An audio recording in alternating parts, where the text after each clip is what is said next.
Topic है बच्चों obstacles in path of globalization. Globalization को अपनाने में कौन कौन सी बाधाएं आई, जिसमें से फर्स्ट है ब्यूरोक्रेटिक हर्डल्स। काफ़ी सारी बिजनेस यूनिट्स को ब्यूरोक्रेटिक हर्डल्स को फेस करना पड़ा। ब्यूरोक्रेटिक हर्डल्स किसी भी फॉर्म में हो सकती हैं, जैसे लार्ज डॉक्यूमेंटेशन फॉर्मेलिटीज़ या फिर लेंथी प्रोसीजर्स। तो काफ़ी सारे फॉरेन इन्वेस्टर्स को ब्यूरोक्रेटिक हर्डल्स को फेस करना पड़ा, जिसकी वजह से वो डेवलपिंग इकोनॉमीज़ में इन्वेस्टमेंट नहीं कर पाए। सेकंड है अनस्टेबल गवर्नमेंट पॉलिसी। कई देशों की जो गवर्नमेंट थी वो अनस्टेबल थी, तो जब उन देशों की जो गवर्नमेंट है वो अनस्टेबल होगी तो उन देशों की जो इकोनॉमिक पॉलिसीज़ होंगी वो भी अनस्टेबल होंगी। तो वो फॉरेन इन्वेस्टर्स जो लॉन्ग टर्म के लिए इन्वेस्टमेंट करना चाहते हैं, तो उन फॉरेन इन्वेस्टर्स ने उन देशों में इन्वेस्टमेंट करना उचित नहीं समझा जिन देशों की जो गवर्नमेंट पॉलिसी थी वो अनस्टेबल थी। थर्ड है बैकवर्ड टेक्नोलॉजी। देखो जो डेवलपिंग नेशंस होते हैं उनकी जो टेक्नोलॉजी होती है वो एडवांस नेशंस के मुकाबले काफ़ी पुअर एंड लो क्वालिटी की होती है। तो इस तरह से जब डेवलपिंग नेशंस की जो टेक्नोलॉजी है वो बैकवर्ड है, तो उनके द्वारा जो बनाया गया प्रोडक्ट होगा वो भी पुअर होगा, तो और उस प्रोडक्ट की जो क्वालिटी होगी वो भी पुअर होगी। तो इस तरह से जो डेवलपिंग कंट्रीज़ थी वो अपने पुअर प्रोडक्ट को इंटरनेशनल लेवल पर सेल नहीं कर पाई। तो इस तरह से जो डेवलपिंग कंट्रीज़ थी उनको अपने बिजनेस को इंटरनेशनल लेवल पर एक्सपेंड करना मुश्किल हो गया, क्योंकि उनके पास पुअर टेक्नोलॉजी थी और उनके द्वारा जो बनाया गया प्रोडक्ट था वो भी पुअर क्वालिटी का था। इसके बाद नेक्स्ट है पुअर इंफ्रास्ट्रक्चर। तो देखो जो डेवलपिंग नेशंस होते हैं उनकी जो इंफ्रास्ट्रक्चर जो फैसिलिटीज़ होती हैं वो भी पुअर होती हैं एडवांस नेशंस के मुकाबले। तो जो मल्टीनेशनल कंपनीज़ हैं जिन देशों की जो इंफ्रास्ट्रक्चर फैसिलिटीज़ होती हैं वो पुअर होती हैं, वहाँ पर वो इन्वेस्टमेंट नहीं करना चाहती। तो इस तरह से ग्लोबलाइजेशन में मल्टीनेशनल कंपनीज ने डेवलपिंग नेशंस में बहुत कम इन्वेस्टमेंट की, क्योंकि जो डेवलपिंग नेशंस थे उनका जो इंफ्रास्ट्रक्चर था वो पुअर था। इसके बाद फिफ्थ है स्मॉल साइज बिजनेस यूनिट्स।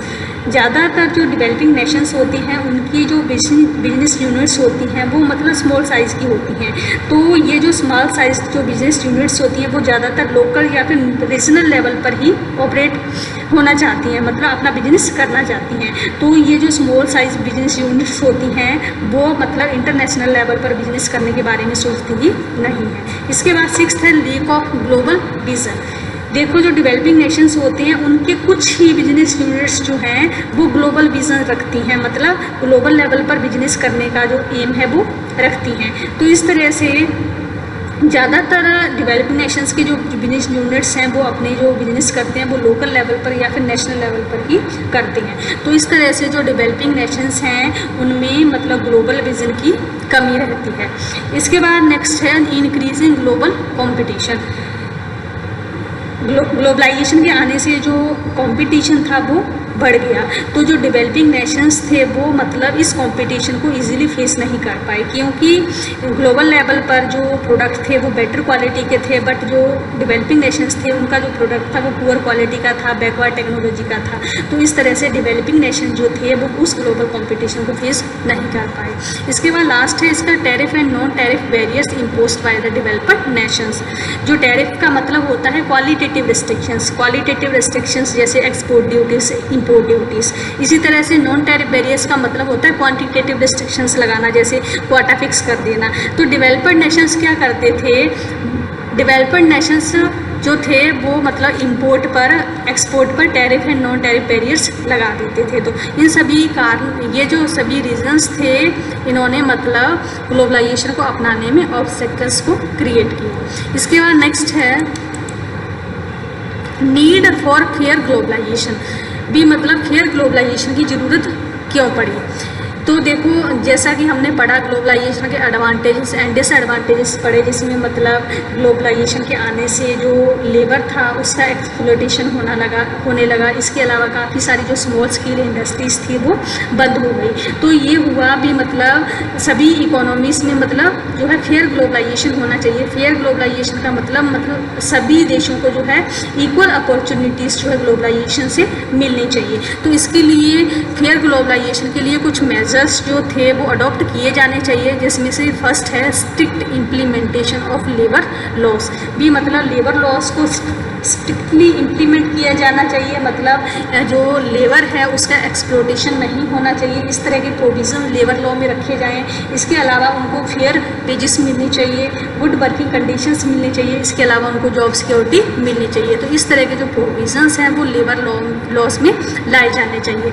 इसके बाद सेकंड है protection to small scale industries. जैसा कि ग्लोबलाइजेशन के आने से जो स्मॉल स्केल इंडस्ट्रीज़ थी वो ख़त्म हो गई थी, तो स्मॉल स्केल इंडस्ट्रीज़ को प्रोटेक्ट करने के लिए उनको जो है टैरिफ पॉलिसी की जो कंसेशन है वो देनी चाहिए, मतलब स्मॉल स्केल इंडस्ट्रीज़ जो है टैरिफ बैरियर्स को इम्पोज कर सके अपने आप को प्रोटेक्ट करने के लिए।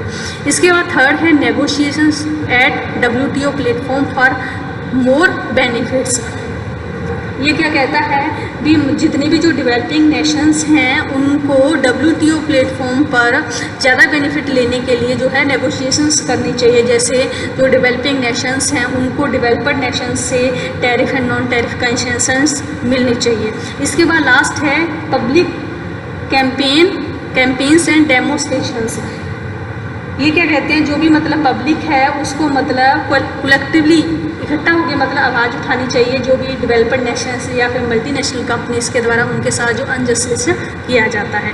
तो इस तरह के ये 4 जो मेजर्स हैं वो अडॉप्ट करने चाहिए ताकि सभी देशों में जो है फेयर ग्लोबलाइजेशन को लाया जा सके।